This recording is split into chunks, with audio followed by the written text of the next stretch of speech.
Bueno, bienvenidos al segundo programa de Concentrados. Acá estamos con Cintia Castro.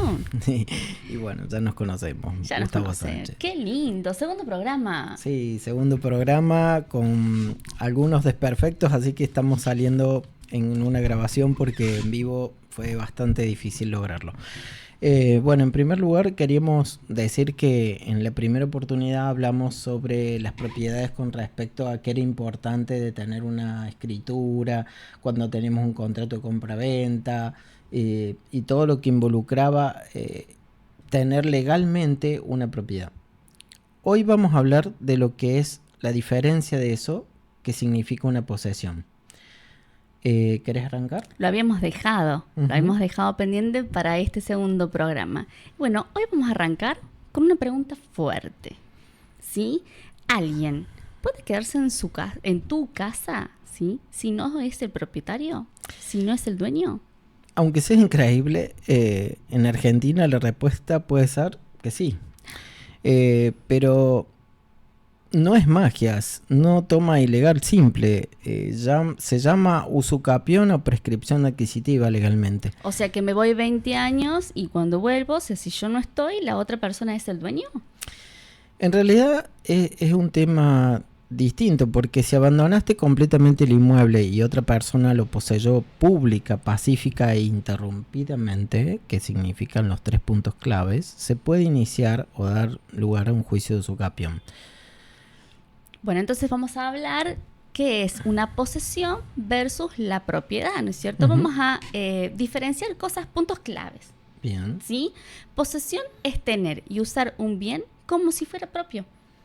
En cambio, cuando hablamos de propiedad, cuando hablamos de dominio, es el derecho real inscripto en el registro general de la propiedad. El registro general de la provincia, que le decimos nosotros acá en Córdoba. Bien. Podés vivir 20 años en una casa, pero si no tenés escritura inscripta, no sos el propietario legal. Bien. Y o sea que tener la llave no significa tener el derecho, ¿cierto? Claro que no, obvio que no. Entonces, ¿qué vamos a estar apuntando? ¿Sí? Vamos a hablar sobre los tipos de posesión que podemos tener frente a esto que me estás apuntando. ¿Sí? Vamos a hablar de posesión legítima y una ilegítima. ¿Cuándo es posesión legítima? Cuando hay título válido, o sea, boleto, cesión o escritura no inscripta. Bien. Y vamos a hablar de otra cuestión, buena fe y mala fe. ¿Cuándo es buena fe, Gustavo?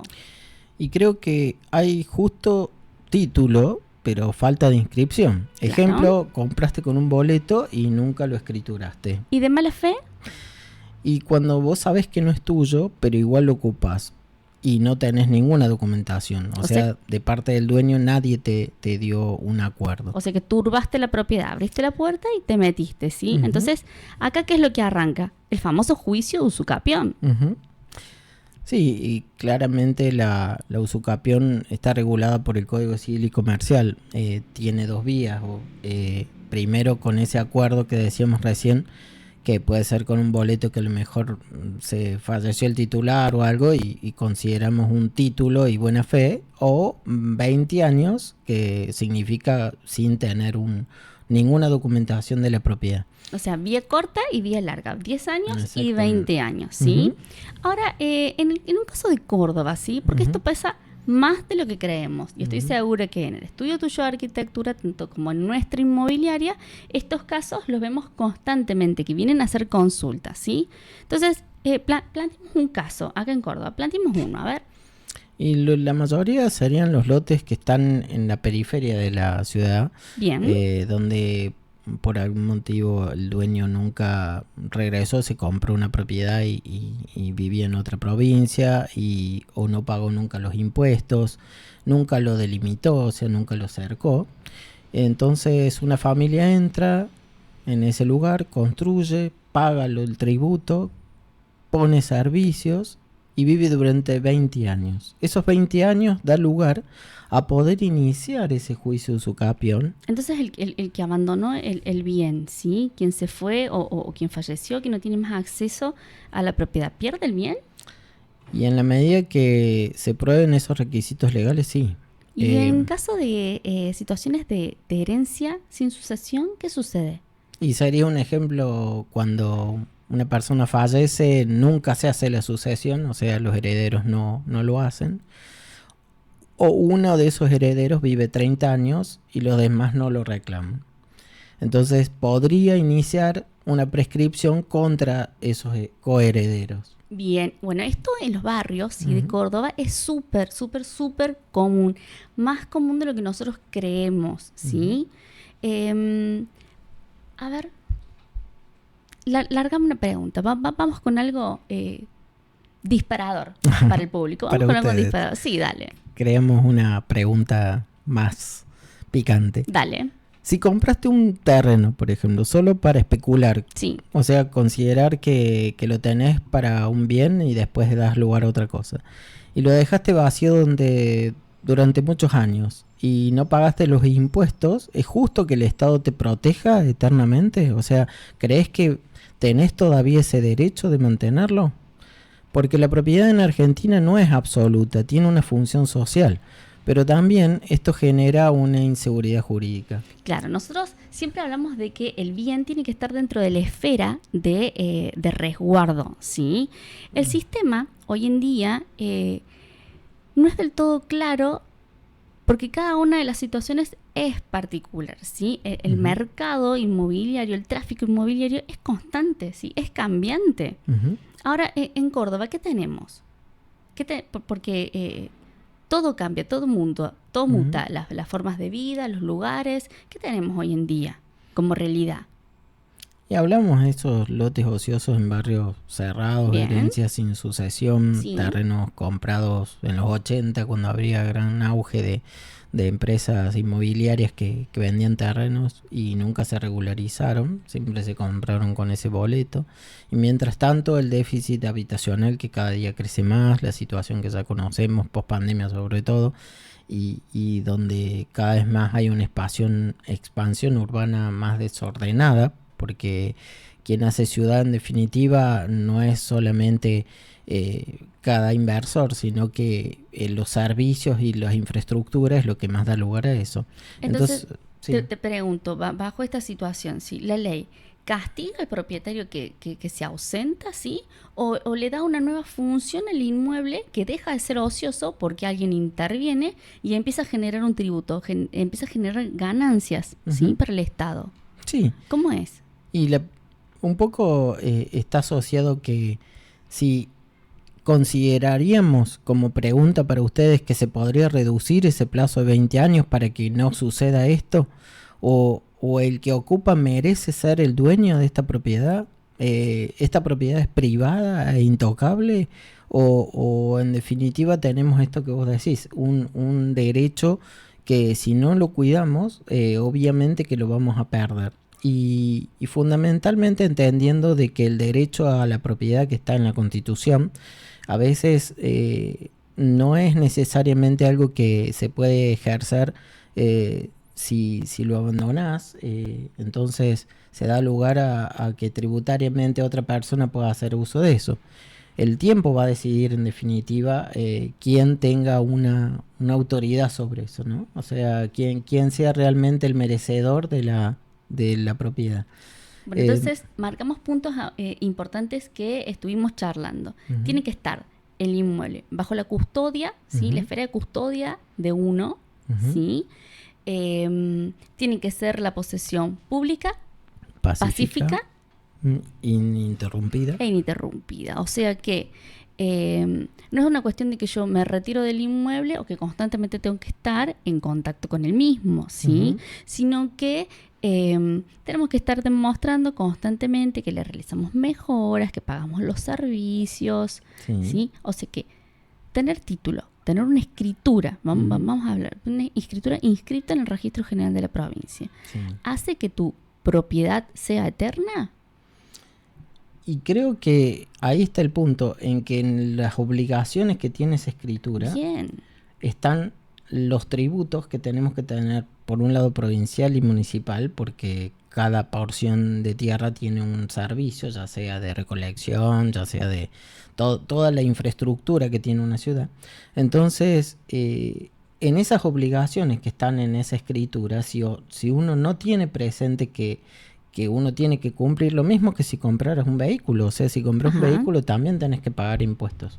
Entonces, creo que en los casos donde hay escrituras, si bien están definidas e inscriptas en el registro de la propiedad, puede dar lugar a estas cosas que decíamos. Si no lo cuidamos, si dejamos los yuyos altos, por ejemplo, en un terreno que no está delimitado y que de pronto tampoco pagamos los impuestos, y da lugar a que otra persona pueda llegar a hacer uso de esto. El riesgo es alto y en la medida de que creemos que sobre la ley actual está definido en esos 20 años, tenemos que saber que si la persona llega a haber tenido algún acuerdo con alguna persona y que de pronto eso le dé lugar a que sean 10 años, estamos hablando de realidades bastante dinámicas. O sea, claro, no es algo eterno, no tiene una... por más que, como decíamos, del título, no se puede garantizar. Bien, este es el caso en que una persona A le da a una persona B, mediante un boleto de compraventa, o sea, mediante una promesa de venta, un bien inmueble, ¿sí? En el que en el contexto del boleto, una parte se obliga respecto a la otra de cumplir determinadas cuestiones. Puede ser una forma de pago, o puede ser que todavía no estaba subsanada la declaratoria de herederos, ¿sí? O que faltaba la firma de alguien más. Entonces se genera un título, pero que no transfiere el dominio, lo que transfiere son derechos personales sobre la cosa.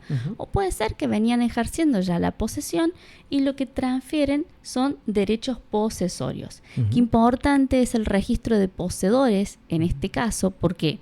Porque vos cuando registrás tu posesión, cuando vos podés demostrar que lo venías haciendo de buena fe, el registro de poseedores anota, ¿sí? En la columna B de gravámenes u otros derechos reales, en el folio real, que tal persona está ejerciendo esos derechos.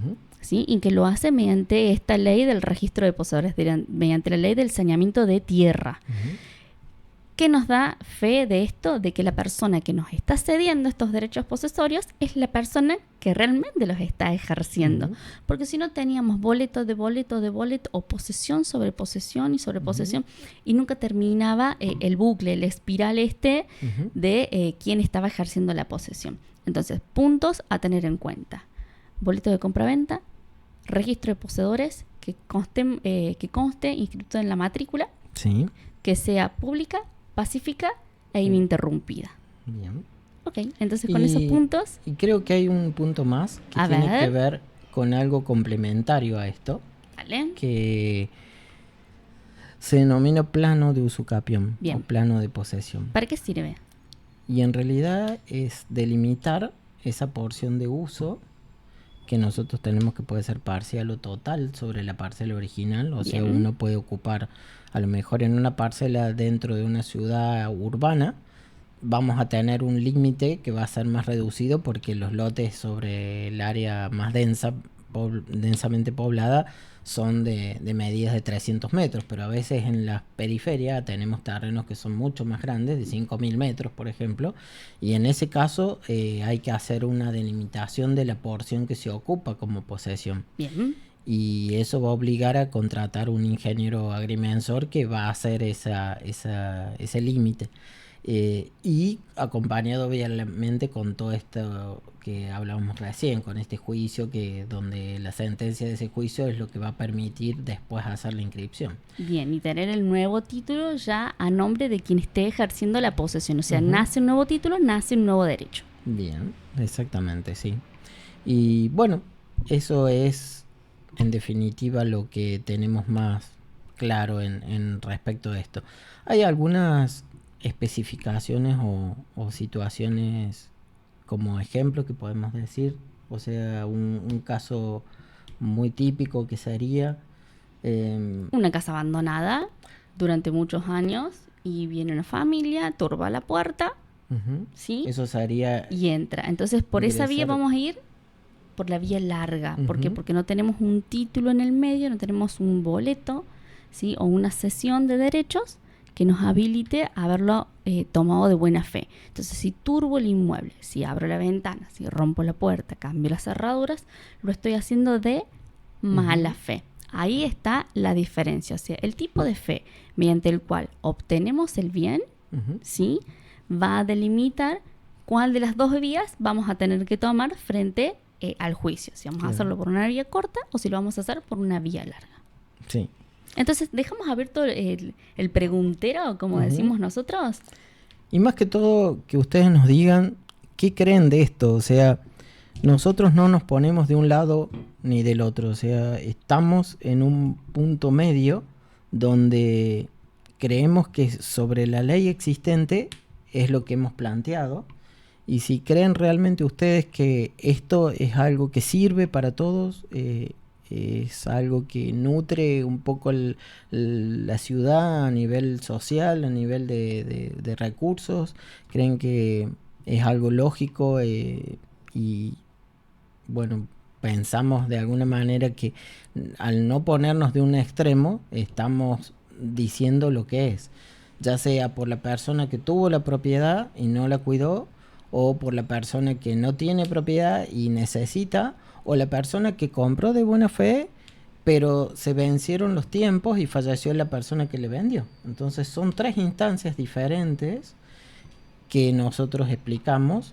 Entonces desde ese lugar la pregunta sería, ¿qué opinan ustedes de esto? O sea, ¿piensan que está bien? O si han tenido situaciones similares, ¿no? Si conocen de alguna situación similar que le haga disparador respecto a esto que les estamos contando. Y lo dejamos abierto para una próxima vuelta con una entrevista a un abogado especialista en derechos reales. Exactamente.